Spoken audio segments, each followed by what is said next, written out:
Welcome to the Mindful Healers podcast with Dr. Jessie Mahoney and Dr. Ni-Cheng Liang.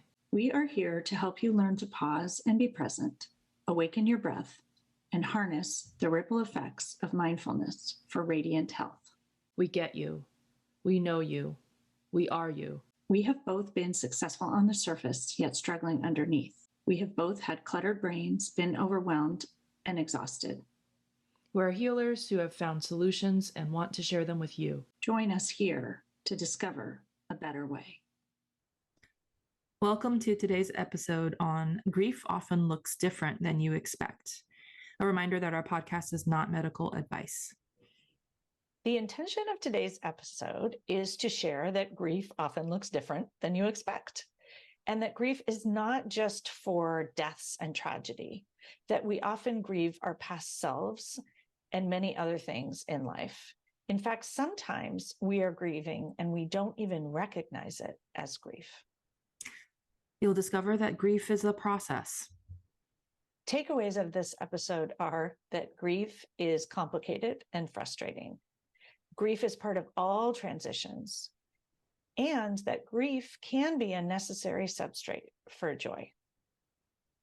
So this episode, we grieve lots of things, and we often don't even know we are grieving. And for me this week, I worked with my own coach, and she asked what was up and why I had reached out. And I said I was really frustrated.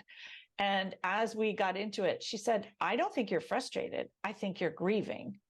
And I initially thought about that and was like, I don't know about that. And the more that we worked through my thoughts, I realized that my frustration was grief. And so I would offer at the outset that grief can be frustration.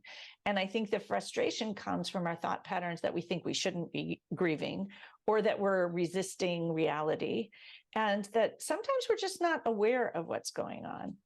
And so thinking about things that can cause grief, absolutely, deaths and loss, but we can also grieve who we were. We can grieve childhood events. We can grieve unmet expectations of our own lives or others.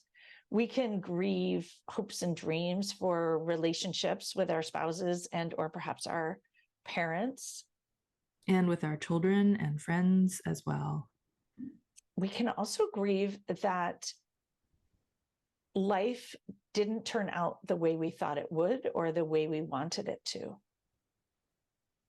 So in my case, the things that I was grieving was not a death or a tragedy.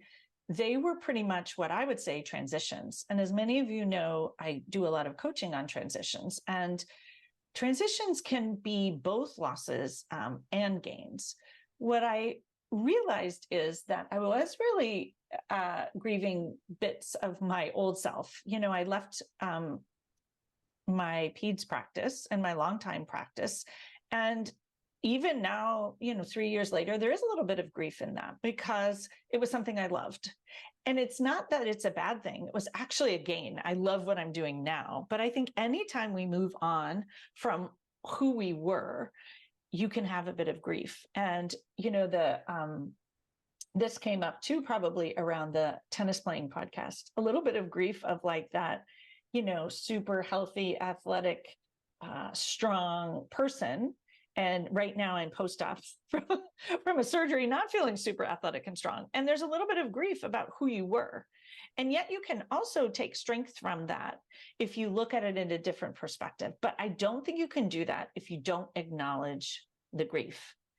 I also realized, and what was interesting is that I was grieving a lot of things, and not each one was not a lot of grief, but a lot of little bits of grief that were leading to just what was showing up for me as intense frustration.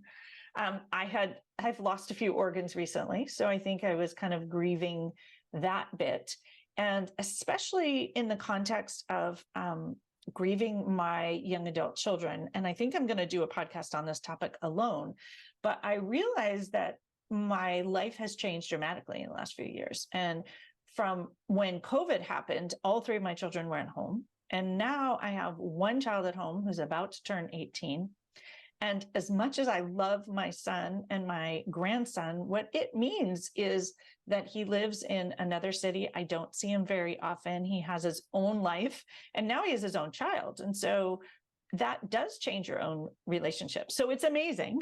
And there's grief there that, he is never going to be a part of our nuclear family in the same way.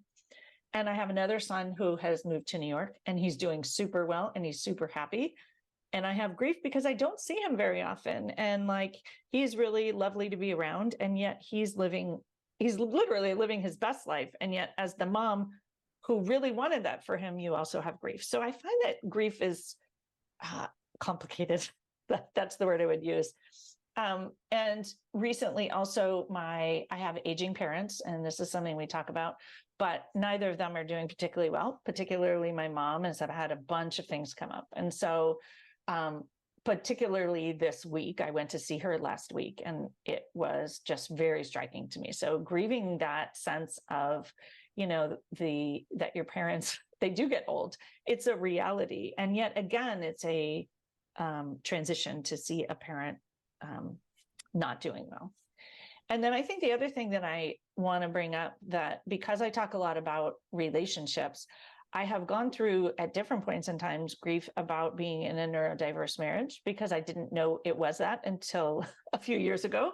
And so it just changes your expectation. And I had different expectations, or I thought it might look different. And so when you learn something new, it's super valuable, super helpful, and it's actually added a ton to our marriage and made it better. And there's still grief because something you expected to be a certain thing isn't. And so you can grieve expectations that you had. And for those of us who have high expectations for our life and lots of plans, I think we actually have a bit more grief. So I share all of that because I think it's really important to notice all these little small pockets. And not that any of those are small or not important, but they pop up at different times. And while you might think you've solved it and you've grieved already, you might still be grieving along the way, or it may pop up all of a sudden. I think, I spent a couple of weeks ago with my son and grandson, and I noticed that's really what triggered those thoughts of grief. Like, wow, this is his life now, and I'm here visiting, but it's a very different relationship than we used to have.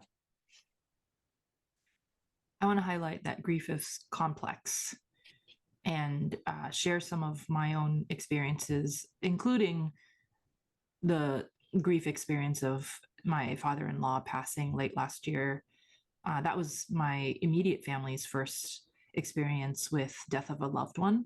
And so navigating that personally, going through my own grieving process while also being there unconditionally loving and supporting my husband and also my eldest, who I think they actually acutely felt the loss much more than I did. And so holding space for all of that. And then just sharing a little bit, I've been very open about my own healthcare challenges as well. My post-breast cancer life is definitely different than what I had thought it would be. The loss of my breasts, albeit that the bilateral mastectomies were life-saving, but nonetheless, it was a very painful loss on multiple levels. I'm immensely grateful for the capacity for reconstruction.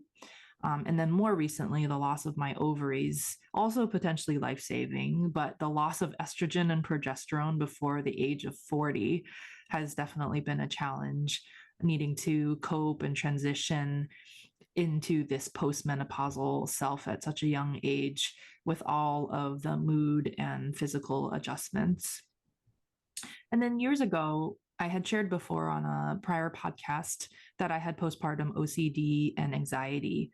And the months in my youngest's life that I felt I had lost because I was so consumed with worry, anxiety about my thoughts, and really all of that was my reality then. I look back and I'm honestly quite saddened that I feel like I had lost months of her first year of life that I won't ever get back.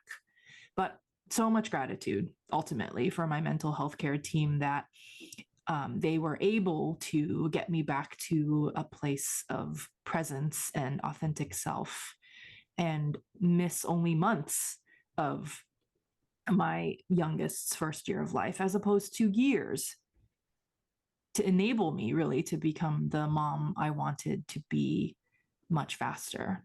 And to say this to this day, that my mental health care team continues to support me in this way. Also, grieving relationships with family that you had touched upon, where I had expectations that I had to release, where it was very clear that a relationship was no longer what it used to be. There's some grief involved there. And then also, as I watch my teenager grow into the version of an authentic self, whatever that may be, knowing that it's changing, ever dynamic.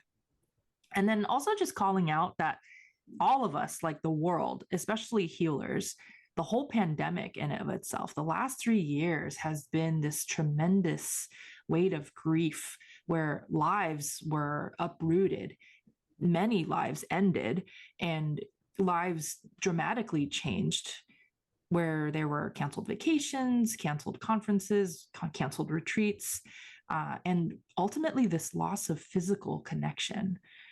But something that helps me in gradually processing the last 3 years is knowing that I'm definitely not alone in this sense of collective grief of the last 3 years. Grief is complicated and complex. And what I think is interesting about what we both shared is that it pops up in almost every relationship and almost everything that we do. And it's part of all of our transitions. It's part of growth. It's part of evolving and growing. And I think it's part of love. So many of the things we mentioned about grief are also because we love and because we have expectations of what love should look like and what others should do and what relationships should look like. And so I think just thinking about how it's playing out in our lives and all the things that might cause grief, showing up for them with self-compassion. Also wanted to point out that at the foundation of grief and why we experience it within ourselves and with regards to others, at the foundation and core of it all is really love. So you might have already heard this quote, but I'm going to bring it up again because it's so pertinent, that grief is the last act of love we have to give to those we loved. Where there is deep grief, there was great love. And I would say to those people, but also things perhaps, or versions of yourself that you loved, things that you did that you loved, places that you lived that you loved. And so it may be humans, but it may also be other things in your life. So I think as one processes grief, and a reminder that grief is a process, and I also think it doesn't ever end. It's an ongoing process that pops up. And as we develop different ways of moving through it, it shifts. And that it's actually allowing ourselves to grieve that is the way forward. So when we allow ourselves to grieve, part of that is noticing, being aware, and being mindful of the fact that we're actually grieving. And realizing, as we mentioned, that grief often looks different than you expect. And then accepting and allowing it. I think in my own experience, we often resist grief because we think we shouldn't grieve. We think grieving is a negative thing, or we think it's better on the other side, or it's better if we move through it faster. So I hear people wanting to get on with their life and leaving that behind.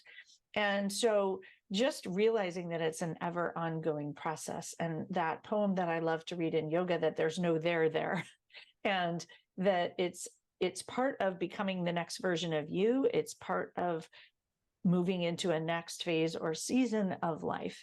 And important to expect grief, because of course life includes grief, and love brings grief, and high expectations bring grief, and potentially a sense of loss when things don't go the way that you think that they should. So grieving is messy.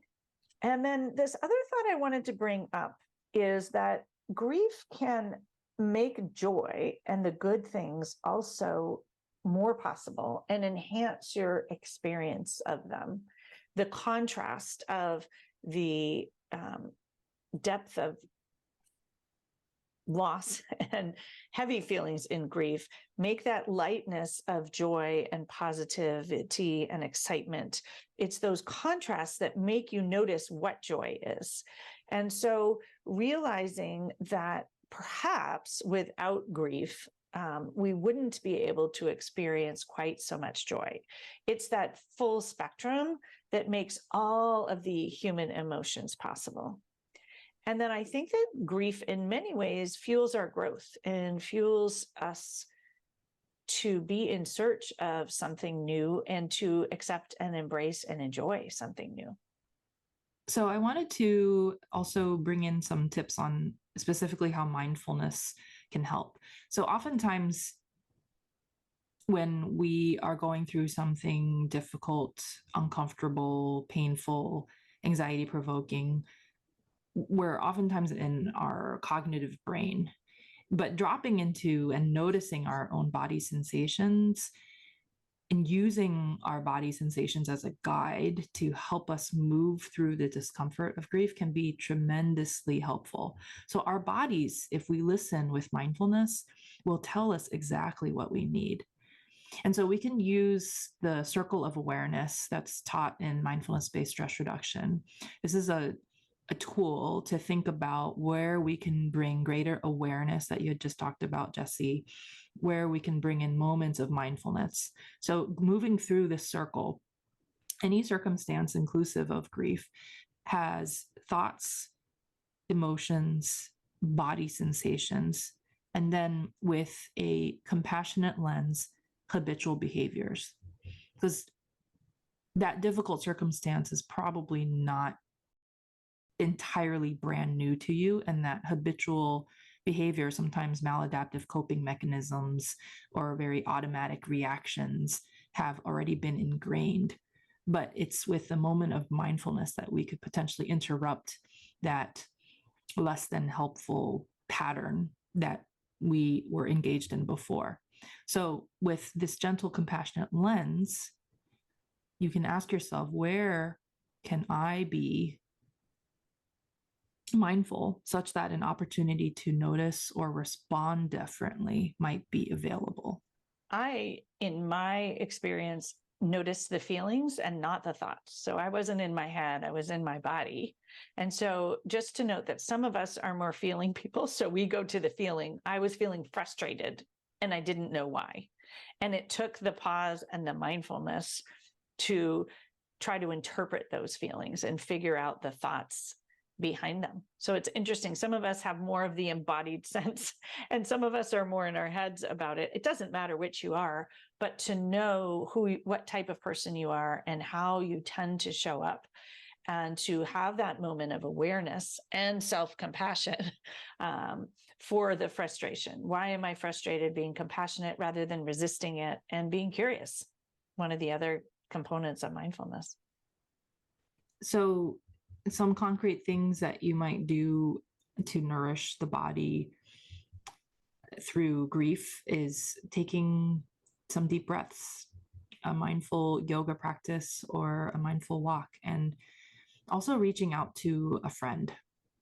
If we find ourselves spiraling, going into our zones of overwhelm, we often already say on this podcast many times over that getting help helps. So the help could look like friends, family, mental health care professionals, coaches.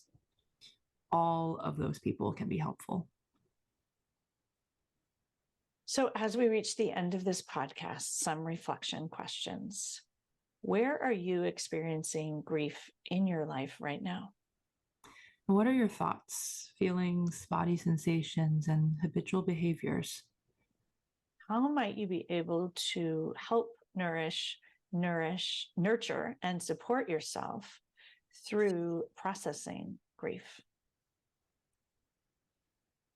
If you haven't already joined us and are a healer, please check out mindfulhealthcarecollective.com and our Facebook group by the same name. Thanks so much for listening to the podcast today. If you enjoy our podcast, we would be so appreciative if you would leave us written reviews and share it with others who you think might enjoy and benefit from the information that we share. Please stay on after the singing bowl for our mindful moment. We'll see you next week. As always, if you want to declutter your mind, be more present, and start truly living your one wild and precious life, come find us at the mindfulhealerspodcast.com. Work with one of us. Work with both of us. Start or up-level your mindfulness practice. Discover how mindful coaching can change your life. Or even better, do both as part of our Mindful Healers programs and retreats. You can find links to find out more about our programs and join our communities at themindfulhealerspodcast.com. Reach out and get started on your journey to a life better lived today. The content of this podcast is not meant to be medical or life advice. If you choose to participate in our mindful moments, please do so safely.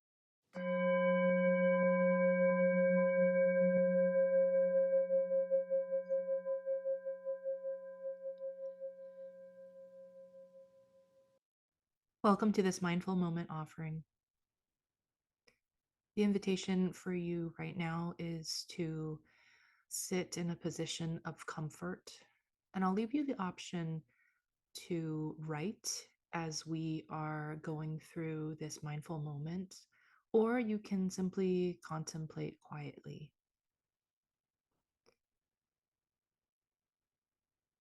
Thinking of something that has caused or is causing grief for you. Perhaps not the most painful experience of your life, but something that is mild to moderately uncomfortable. Recognizing the circles of awareness and keeping that in mind as we progress through this exercise. Circles of awareness, knowing where our zones of safety are and what can bring us back to our zone of safety, like focusing on the sensations of the feet or our breath, noticing when we're in our zone of challenge, and then also noticing when we are in our zone of overwhelm, where our fight or flight response is activated, and using that as a signal to come back to our zone of safety as an act of self-compassion for this practice. So bringing to your mind's eye this circumstance, this situation that has caused or is causing some grief, inviting you to notice the thoughts about this particular situation. Envisioning these thoughts as if they are clouds passing through the sky or leaves that are drifting down a stream. Seeing if you can simply notice the beginning and end of each thought, and not necessarily getting sucked into the storyline of the thoughts or judging the thoughts, but simply noticing their arising and dispersing.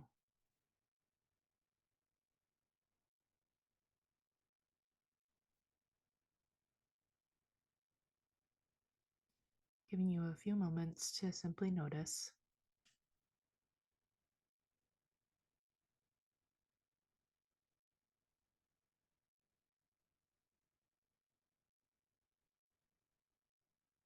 And next, as you're ready, inviting you to notice the emotions. What emotions are here for you now?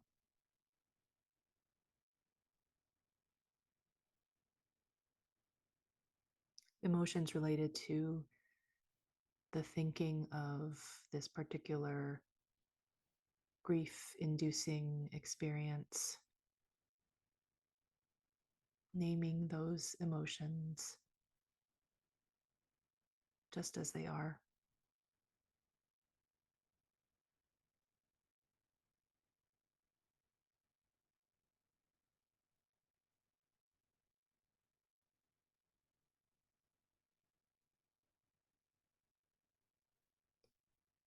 And as you're ready, inviting you to notice the body sensations that you have in this moment as we're going through this exercise.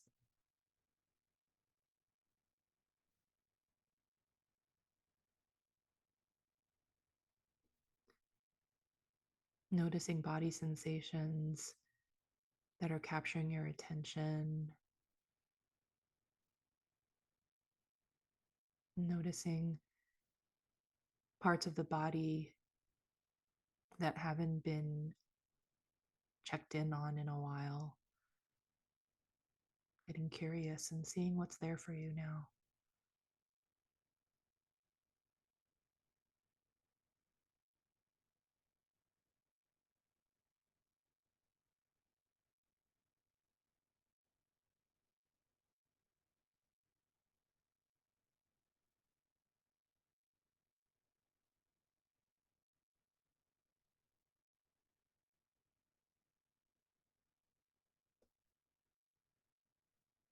And then, as you're ready, inviting you to notice any actions or habits that have already taken place as a means to cope with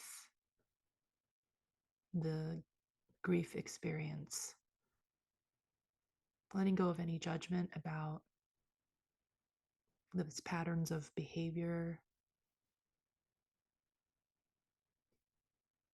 but just noting what you've turned to, what you've done for this process or as a result of this grief.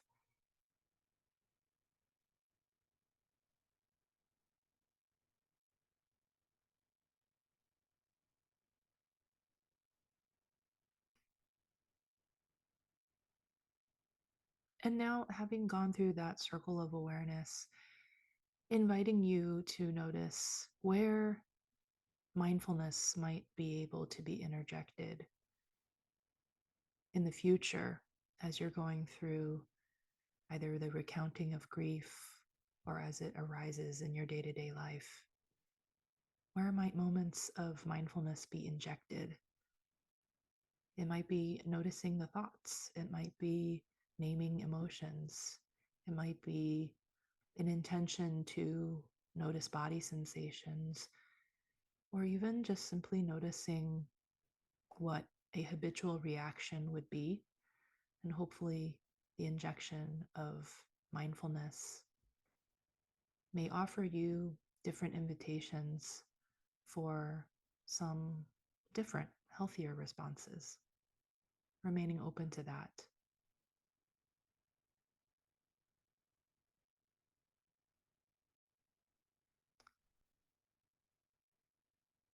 And as always, the invitation is here for getting additional help.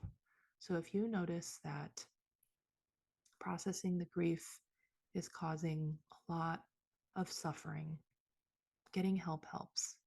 So inviting you to reach out to friends, family, healthcare professionals, including your mental health care team, and establishing one to support you through this journey that is a normal part of the human experience, reminding you that you're not alone. Thank you so much for practicing with me today.